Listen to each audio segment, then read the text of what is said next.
Hello बच्चा party.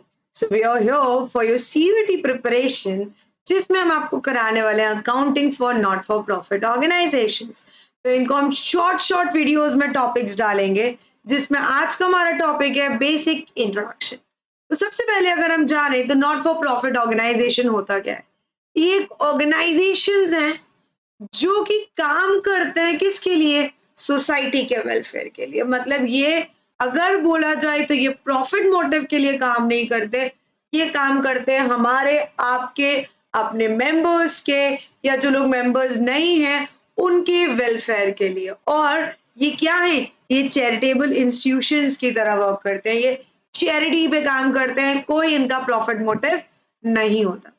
अब आते हैं मेन फीचर्स पर जिनसे आपके क्वेश्चन बन सकते हैं।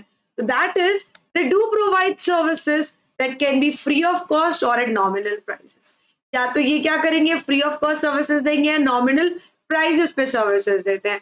आपने देखा होगा आपके आसपास अगर जन सेवा केंद्र एंड ऑल होते हैं, ये क्या करते हैं, ये दवाइयां वगैरह देते हैं, या तो मेनली नॉमिनल प्राइसेस पर देते हैं, फ्री ऑफ कॉस्ट नहीं देते हैं। ऐसे बहुत सारे ऐसे एनपीओज हैं जो फ्री में भी प्रोवाइड कराते हैं। Organises charitable trust and subscribers are called members. और इसके जितने भी सब्सक्राइबर्स होते हैं इनको क्या कहलाया जाता है, इनको मेंबर कहलाया जाता है, and they work as charitable trust. ये मैनेज किसके द्वारा किए जाएंगे, तो ये मैनेज किए जाएंगे उनके ही मेंबर्स कमिटी के द्वारा, ये एग्जीक्यूटिव कमिटी के द्वारा, जो कि उनके मेंबर्स अपॉइंट करेंगे, है ना।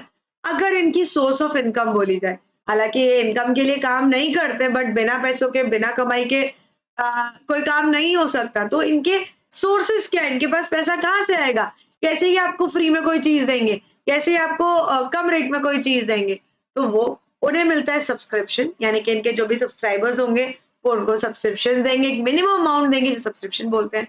इनको डोनेशंस मिलती हैं बड़ी बड़ी पार्टी से, लोगों से, है ना, गवर्नमेंट से भी। साथ साथ लीगेसी, दैट इज अगर बोला जाए तो बहुत से लोग अपनी विल नाम कर जाते हैं, जायदाद नाम कर जाते हैं इन लोगों के, वो भी इन लोगों के लिए सोर्स ऑफ इनकम है।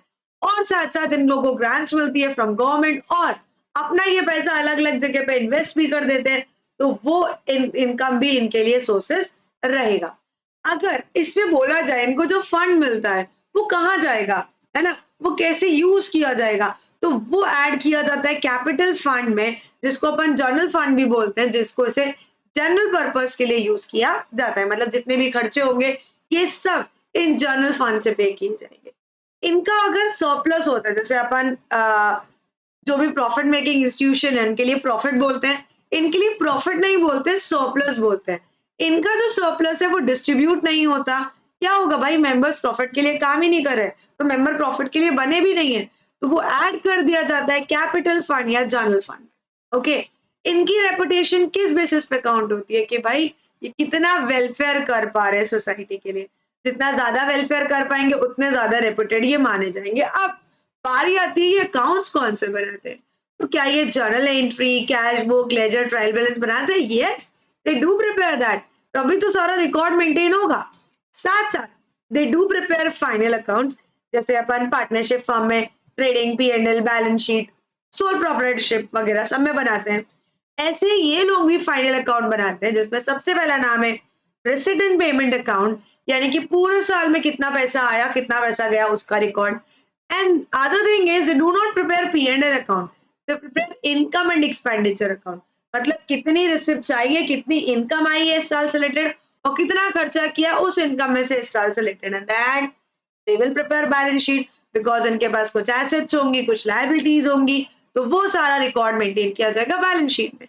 भाई नॉट फॉर प्रॉफिट ऑर्गेनाइजेशन है ना, क्या रिक्वायरमेंट है, क्यों जरूरी है इनके लिए ये बनाना, ये फाइनेंशियल स्टेटमेंट बनाना? तो सीधी सी बात है, जो लोग इन्वेस्ट कर रहे हैं, जो लोग मतलब डोनेशन दे रहे हैं, जो लोग सब्सक्राइबर बने हैं, उनको जानना है कि उनके पैसे को कैसे यूटिलाइज किया जा रहा है, कहीं उसको गलत तरह से यूज तो नहीं कर रहे हैं, तो ऑब्वियस है उसके लिए। And the most important thing is statutory completion, मतलब कंप्लीशन है कि आपको क्या करना पड़ेगा, स्टेचुरी अथॉरिटी को ये सबमिट करनी पड़ेगी, बिकॉज गवर्नमेंट जब हेल्प देगी आपको वहां सपोर्ट करेगी तो ऑब्वियस ही बात है वो भी रिकॉर्ड चाहेगी, जो कि आपको क्या करना पड़ेगा, सबमिट करना पड़ेगा रजिस्ट्रार ऑफ सोसाइटीज पर। ये 1 नंबर का क्वेश्चन बिल्कुल ध्यान रखिएगा। आगे मिलते हैं आपके आगे के टॉपिक्स के साथ। Tata bye bye and video को लाइक करना शेयर करना बिल्कुल ना भूलिएगा।